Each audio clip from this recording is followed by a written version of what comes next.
Hello, boys and girls. How's everybody in the area doing in my classes? I hope we're practicing social distancing. I hope we're wearing our masks, and I hope we're keeping ourselves safe.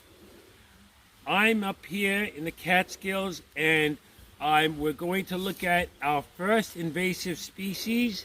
Happens to be a plant species, and prime plant is the garlic mustard, called the garlic mustard. And here we have a little patch of them growing here. Now the garlic mustard originated in Europe. It's a European species that came over nearly 200 years ago. Very pretty plant because around May or April, it's got these white flowers. Now, the problem with these plants is that they're invasive. They have no natural predators. And because of that, they are able to reproduce and grow without any problem, without any issues. Animals don't shy away from them, and insects don't bother them either. Now, you wonder why they were brought over. They were brought over because garlic mustard, as it's called, is a type of spice. You can eat all parts of garlic mustard. I'm going to pull out one plant, and you can see that these leaves can be used in a salad. It tastes a lot like lettuce and spinach. It can be boiled down. The roots can also be cooked, okay? And all parts of the plant are edible. When you crush the leaves, you'll smell that garlicky smell. All parts of the plant give off a garlic odor. And because of that, they're called garlic mustard. It is an edible plant. The problem with it is that there are no natural predators. So it does compete and wins over the competition of other understory plants. Garlic mustard likes to grow in the shade, so it does well under the understory of trees. In deep woods, it's able to grow and flourish without any harm. It can compete, as I said, and it wins over in the competition between the garlic mustard and indigenous plants. So it does displace the natural plants that grew here before the garlic mustard came over. And they are able to grow. They are able to form monocultures. What do I mean by a monoculture?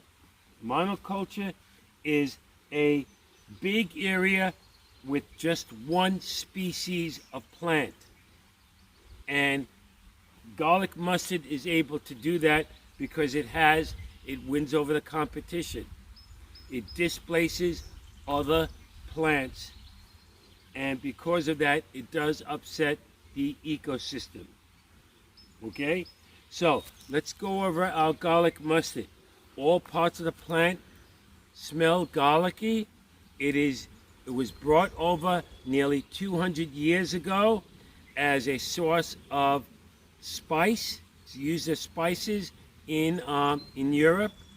Not often so in America. It has a leaf, simple leaf, okay? And the leaves are alternating on the stem.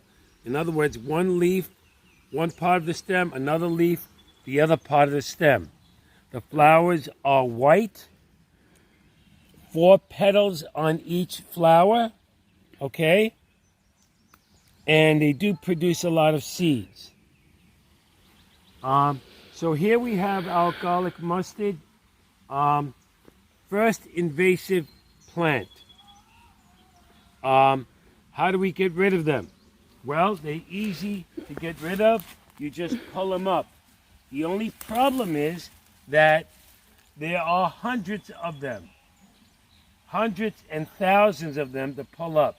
So it becomes a real task eradicating these from the natural environment.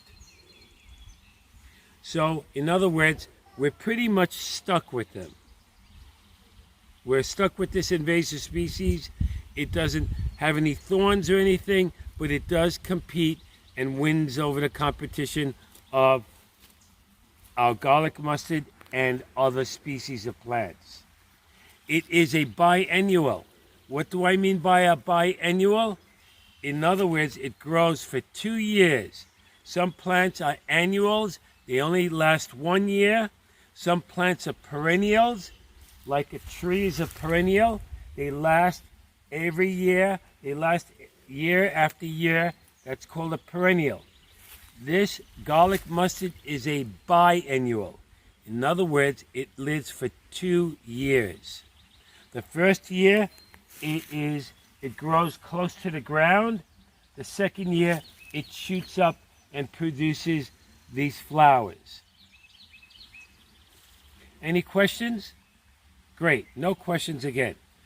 Thank you very much, boys and girls.